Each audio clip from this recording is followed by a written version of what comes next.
Ju njohim me edicionin informativ të lajmeve. Kjo është Radio 7. Për 3 vite të ardhshme, ekonomia në Maqedoninë e Veriut parashikon një rritje të qëndrueshme. Projekcionet më të fundit të Bankës Popullore tregojnë se gjatë periudhës 2025-2028, ekonomia parashikon një prodhim vendor bruto prej 3.5% në vitin 2025 dhe një rritje prej 4% në vitet pasuese. Inflacioni pritet të ulet nga 3.9% këtë vit në 2% deri në vitin 2028, ndërkohë që rritja do të nxitet kryesisht nga kërkesa e brendshme dhe investimet, ndërsa eksportet neto do të kenë një kontribut mesatar negativ. Sipas guvernatorit Trajko Slavevski, parashikimet janë që rritja ekonomike do të ngadalësohet nga 3.3% realizuar vitin e kaluar në 3.2% sipas vlerësimit për këtë vit.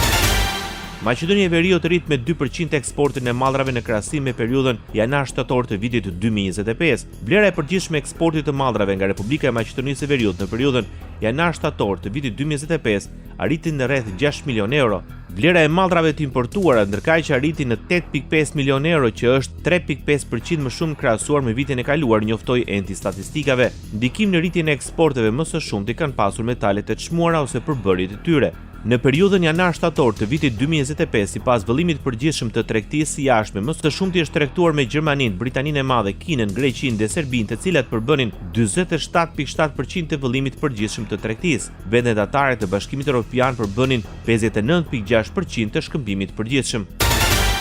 Banka Qendrore e Republikës Kosovës i vlerëson si pozitive veprimet e Komisionit Evropian për sektorin financiar në raportin për Kosovën për vitin 2025. Në këtë raport theksohet se sektori financiar i vendit ka ruajtur qëndrueshmëri të lartë, rritje të kapitalizimit dhe avancim të dukshëm në parafrimin me standardet të BE-s.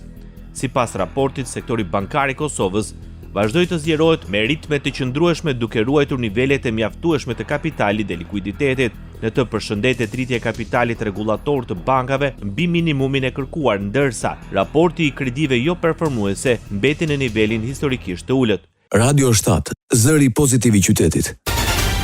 Kryeministri Edi Rama deklaron pagë minimale 500 euro nga 1 janari 2026. Përmes një video mesazhi, kreu i qeverisë u shpreh se paga minimale do të rritet për 307.000 punonjës. Kjo rritje sipas kryeministrit do të jetë e para, por jo e vetmja. Rama tha se brenda këtij mandati paga minimale do të arrijë në 700 euro.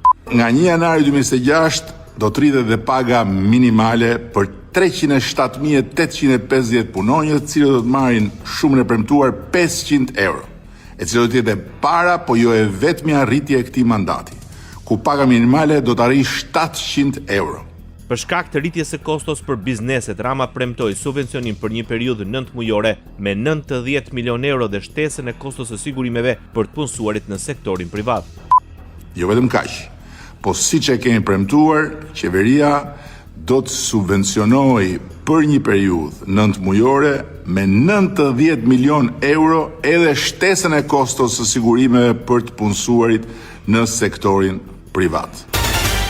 Opozita shqiptare bën thirrje për rishikimin e skemës pensioneve. Deputeti e Partisë Demokratike Jolita Tabaku deklaroi se kërkohet një skemë me plot pensionesh e cila merr parasysh rënien e popullsisë, rritjen e moshës mesatare, shpopullimin, emigracionin, si dhe rritjen e kostove.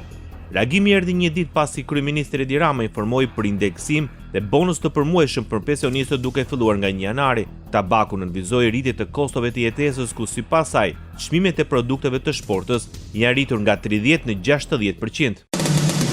Ndoqët lajmet shkurt në Radio 7, zëri pozitiv i qytetit.